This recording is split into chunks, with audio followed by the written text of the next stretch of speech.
There's a small, worn-down house at the end of Evergrove Street, long abandoned and wrapped in rumours. Most locals avoid it, crossing to the other side of the road whenever they pass by.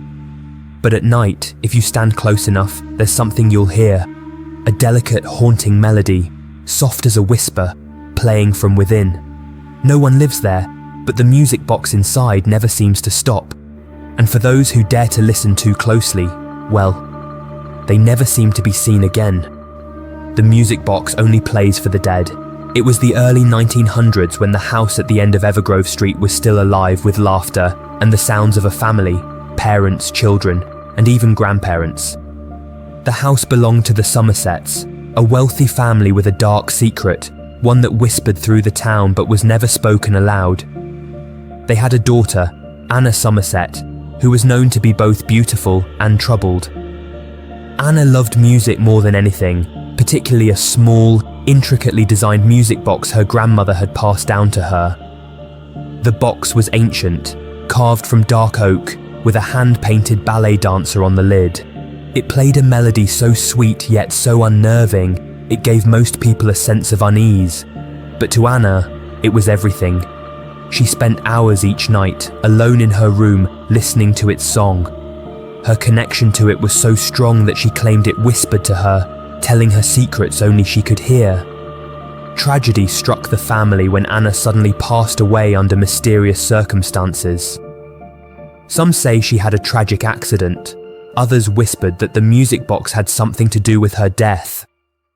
The family was devastated and left town, never to return. But the music box was left behind, abandoned in that house, playing its mournful tune whenever the night grew quiet. Decades passed, and no one dared enter the house, not even to sell it. It remained in a state of eerie preservation, untouched by time but deteriorating all the same. Strange occurrences began to surround the house though, disappearances, strange sightings, and that ever-present melody that could be heard only in the dead of night. Some said it was Anna's ghost, unable to leave the music box. Others believed the box itself was cursed, that it only played when it had claimed a soul. Whatever the truth was, the house became infamous in the town, a place of deep fear and superstition. The music box was a legend, something people talked about in hushed voices, warning their children to never go near the house, to never listen to the melody. Olivia Winters had never believed in ghost stories. She was a writer, fascinated by the macabre but deeply skeptical of the supernatural. Paranormal research had become her obsession, particularly stories like that of the Somerset house. So, when she heard about the music box that played only for the dead, she couldn't resist the pull. She rented a small room at a local bed and breakfast and began her research. Everyone in town refused to speak to her at first, clearly disturbed by her interest in the cursed house. But one night, after a few drinks, an old man named Harold Miller approached her. His face was pale, his hands trembling as he told her the story of his brother. "I shouldn't be telling you this," Harold began, his voice shaking with age and fear. "But you need to know what you're dealing with. My brother Benjamin, he was just a boy, too curious for his own good." He went on to explain that 50 years ago, Benjamin had snuck into the Somerset house. "It was just a dare, you know. We were kids. He thought it was all nonsense, the stories about Anna Somerset and her cursed music box, so he went in, just to prove it was all a load of rubbish." Harold's eyes darkened, his face hollowed by the memory. "But he didn't come back. We searched for him, for days. The police went in, but there was no trace of him. The only thing they found was the music box, sitting there, on a table in the parlour, playing that godforsaken song." Harold's voice grew hoarse. "It plays for the dead, you see. It waits for them. And when someone listens, it never stops until it has them." Olivia was both thrilled and horrified by the tale. Her curiosity outweighed her fear though. She had to see this music box for herself, had to experience its eerie melody.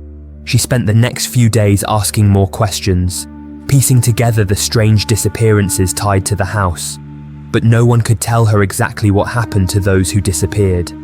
There were only stories, people who'd entered the house and never returned, neighbours who heard the music late at night but refused to investigate. Finally, Olivia decided to go into the Somerset house herself. She packed a small bag with her recording equipment and a flashlight, determined to document everything. If the stories were true, she'd be the first to prove it, and if they weren't, well, she'd write about the irrational fears of a small town. The night Olivia entered the Somerset house was a cold, moonless one. The air seemed heavier as she approached the door, and the house loomed like a spectre, its windows black and empty. She hesitated for a moment, a shiver running down her spine, but she pushed through. The door creaked as she entered, the stale air inside thick with dust and decay. Her flashlight flickered, casting long dancing shadows on the walls. But it wasn't the darkness that unnerved her. It was the silence, the complete and utter silence. She moved deeper into the house, her footsteps echoing in the empty halls. There was something wrong about the place, something that felt alive, as if the house itself was watching her, waiting for something. Then she heard it, the soft, eerie melody floating through the air. The music box. It was distant at first, like a far-off memory, but it grew louder the further she ventured. Her heart raced as she followed the sound, her hands trembling as she pushed open a door at the end of the hallway. There it was, sitting on a small table in the center of the room, a small, delicate box, worn with age, but still playing that haunting tune. The same song that had been playing for over a century, waiting for someone new to listen. Olivia approached it slowly, the music pulling her in. Her breath quickened as she reached out to touch it, her fingers brushing the cold wood. The moment she touched the lid, the melody stopped, plunging the room into an oppressive silence. Suddenly the temperature dropped. Olivia's breath became visible in the freezing air, and a faint whisper filled the room. It was a voice, distant but unmistakable. "Help me," it said, "please, I'm trapped." Olivia's blood ran cold as she realized where the voice was coming from, the music box itself. It wasn't just a song it played, it was a prison, a cursed object trapping the souls of those who listened too closely. The box had been waiting for her, for someone curious enough to listen. She tried to step back, but her feet felt rooted to the ground. The whisper grew louder, desperate, pleading. And then, the room shifted. Shadows moved, taking form around her, figures emerging from the darkness, silent, watching, waiting. Olivia's flashlight flickered and died, plunging her into the blackness. The last thing she heard was the music box starting to play again. This time, the song was for her. To this day, the Somerset house remains abandoned, and the music box continues to play.